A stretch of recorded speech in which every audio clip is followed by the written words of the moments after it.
뉴스 속 경제 이슈는 더 쉽고 깊게, 최신 고용 동향은 더 빠르게 전해드리는 고용브리핑 365 시간입니다. 박상률 기자와 함께하겠습니다. 어서 오십시오. 안녕하십니까. 자, 오늘은 어떤 이슈 준비하셨나요? 요즘 유통업계가 주목하는 이걸 이슈픽 주제로 제가 들고 왔습니다. 예. 바로 비건 소비입니다. 원래는 비건 하면 이게 어떤 의미로 쓰이는지 잘 아시겠죠? 예, 채식주의자로 그 의미로 쓰였는데 요즘은 이것이 더 확장돼서 곳곳에서 쓰인다고요? 맞습니다. 단순히 이걸 채식을 위주로 하는 사람 이런 뜻이 아니라 그걸 좀 벗어나서 건강을 유지하는 의미 이외에 친환경을 대체하는 말로도 쓰이고 있습니다. 네. 채식이나 대체육을 뜻하기도 하고 또 동물과 환경을 보호한다는 보편적 가치로 넓은 영역에 적용이 되고 있는 건데요. 그러면서 이 착한 소비, 비건 소비라고도 불립니다. 음식부터 화장품, 의류, 자동차까지 각 분야에 비건 열풍이 불고 있는데 오늘 이슈픽에서 다뤄보도록 하겠습니다. 예, 이게 정말 좀 범위가 확장됐다고 느끼는 부분이 동물 실험을 하지 않은 비건 화장품 있잖아요. 이걸 네. 사려면 이제 백화점을 가야 했는데 이제는 어디서나 구매를 할 수가 있다고요. 맞습니다. 동물 희생시키는 모든 상품을 배제하는 이 비건주의, 예. 그 열풍덕이 아주 큰 역할을 했습니다. 원료도 동물성을 배제하고 또 동물 실험하지 않는 비건 화장품은 그 인증 과정을 받아야만 출시가 가능해서 아주 까다로운데 그럼에도 불구하고 찾는 이가 많아지면서 국내 미용업계도 앞다퉈 상품을 내놓고 있는 상황입니다. 특히 이런 제품들은 20대와 30대 소비자들을 중심으로 3년 동안 2배 가까이 매출이 늘었을 정도입니다. 예.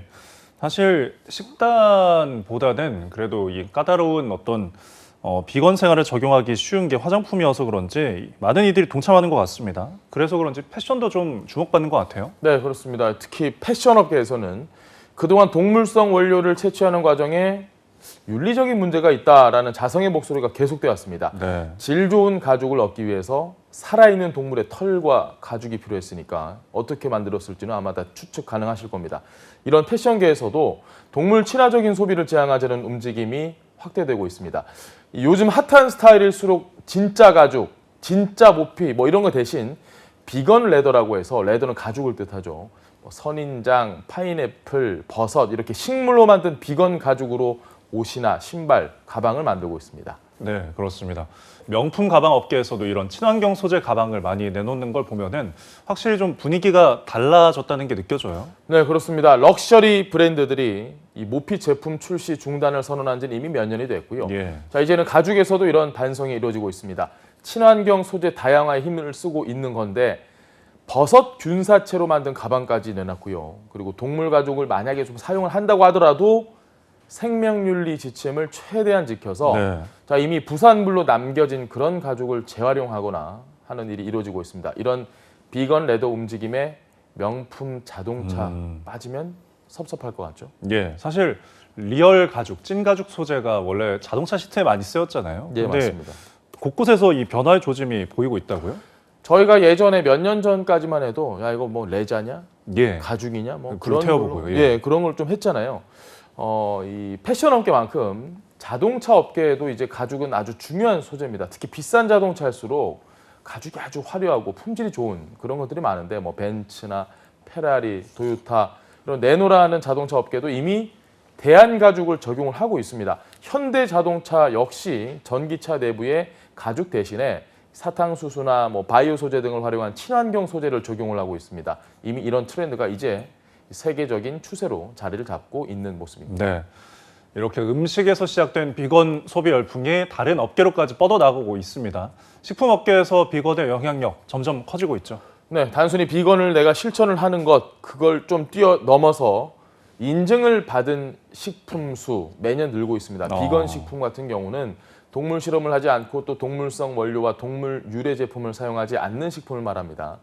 2018년 13개로 시작을 했습니다. 2019년 114개로 증가를 했고 지난해 286개가 새로 더해지면서 증가세가 아주 가파른 모습이죠. 과거에는 단순히 원재료 중심이던 비건 식품, 최근에는 냉동 조리식품, 그리고 소스, 양념류, 라면까지 다양하게 굉장히 종류가 많아지면서 대형 유통업체들의 참여도 활발해지고 있습니다. 네. 자, 이렇게 음식부터 화장품, 자동차 업계, 유통업 전반에 걸쳐서 비건이 대세가 된 이유 어떻게 봐야 할까요? 가격이 싸다? 아마 비건 식품 드셔보신 분들은 아실 거예요. 어. 훨씬 비싸거든요, 이게. 예.